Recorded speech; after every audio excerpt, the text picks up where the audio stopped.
En contacto con nosotros está ahora el doctor Daniel Fernández, es el abogado defensor de Nicolás Arias y es el abogado a quien refiere el fiscal Miralles al decir que no le dio la libertad a Arias porque el abogado no lo había solicitado, los abogados no lo habían solicitado. ¿Qué tal, doctor? Muy buen mediodía. Buen día, ¿cómo le va? ¿Qué tal? ¿Cómo ha recibido estas declaraciones del fiscal Miralles? ¿Es así como lo plantea el fiscal? Mire, la realidad fáctica marca lo siguiente. El hecho fue en octubre. Yo tomé la defensa allá por marzo de 2021 y en abril, fines de abril, primer día de mayo, están las constancias no solamente de los autos, sino también de todos los medios periodísticos, pedimos la libertad. Es decir, prácticamente cuando yo asumí la defensa, inmediatamente pedimos la libertad. Es cierto que antes el codefensor, que era Pablo, había estimado que por todo lo que se había colectado y no estaban dadas las condiciones para solicitarla en un momento anterior. Pero en lo que hace a lo que a mí compete, te digo que desde el inicio pedimos la libertad. Y el fiscal nos dijo que no. Nos dijo que no a ese pedido. Nosotros hicimos una oposición, fue a la jueza de control, a la doctora Alba, que ratificó la decisión del fiscal. Es decir, no solamente el fiscal nos dijo que no, el juez de control también nos dijo que no. Y en mayo,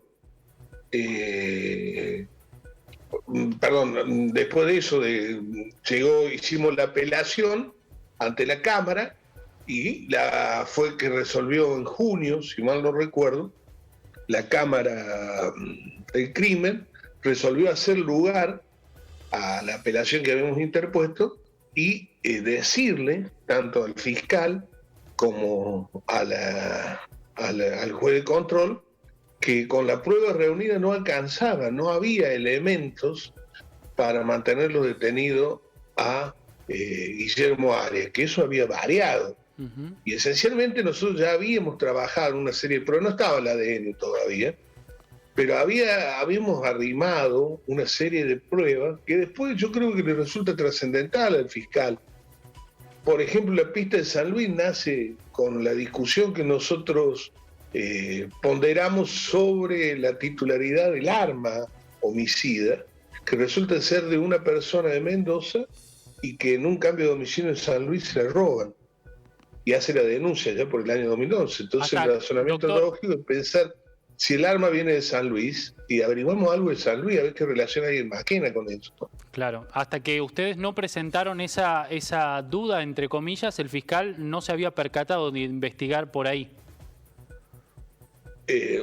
No había ningún antecedente, ni siquiera había sido interrogado en una testimonial, que lo hicimos por vía web, la persona titular del arma según el RENAR, ¿no?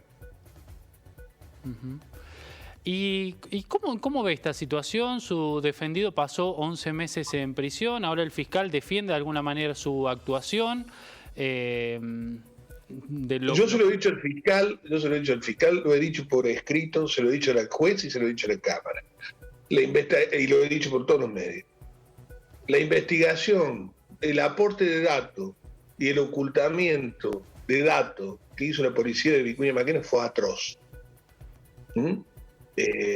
Uno tal vez porque conoce el medio acá y tiene un amplio movimiento y contactos de todo tipo, no solamente con los familiares, sino con los testigos y todo lo demás.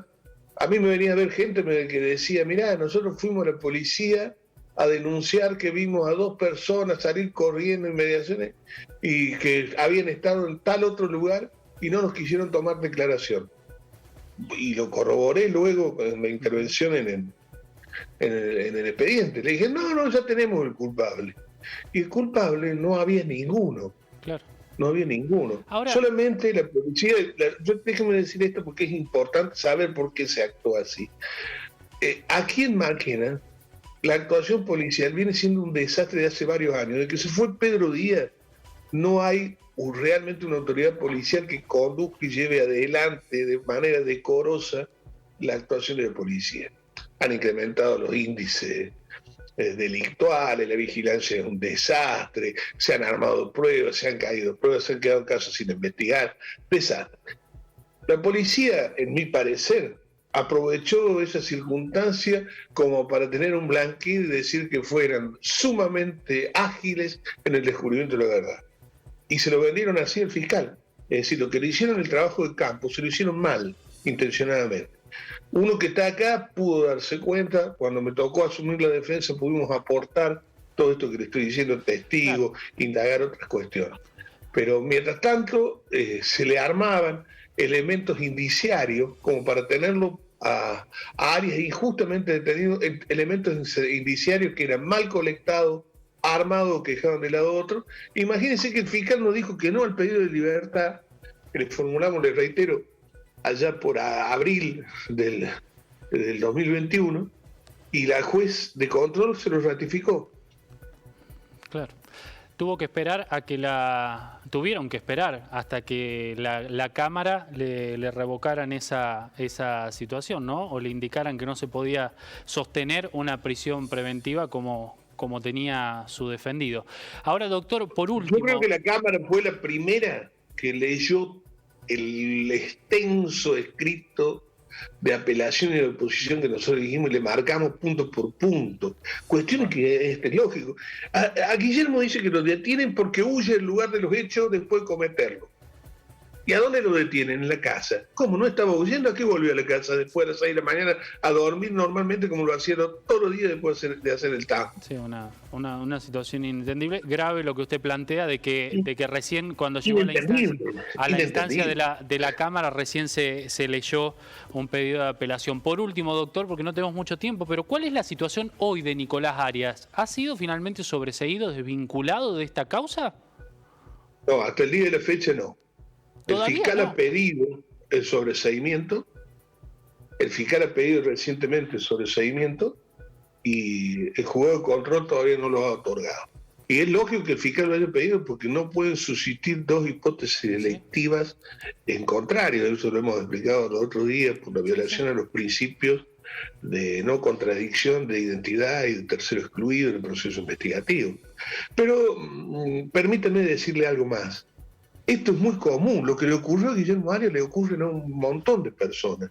Hay una estadística que yo no le he podido corroborar en números ciertos de Río Cuarto, porque habla que más del 66% de las personas detenidas que están alojados en las cárceles del país, y en Córdoba yo creo que debe superarlo, debe andar muy al límite, son personas que no han sido condenadas. Uh-huh. La prisión preventiva, que es un mecanismo de excepción a la regla, que es la libertad, aquí se aplica al revés. Y si no, miremos los casos. Solamente cuando hay riesgo procesal se puede detener una persona. Acá, aún no habiendo el riesgo procesal, en toda la provincia de Córdoba, y el Tribunal Superior lo ratifica, se le permite la detención preventiva. Luego viene la Corte y le dice, se ha cansado de decirle al Tribunal Superior de Córdoba y a los magistrados de Córdoba, están aplicando mal las reglas sobre la prisión preventiva. Bien. Se ha cansado de decirlo la Corte, pero reiteradas oportunidades, y no hacen caso. Ahí está una muestra más. Doctor, muchas gracias por este tiempo. Vamos a seguir atentamente el transcurso de este proceso. A sus órdenes. Adiós. Hasta luego.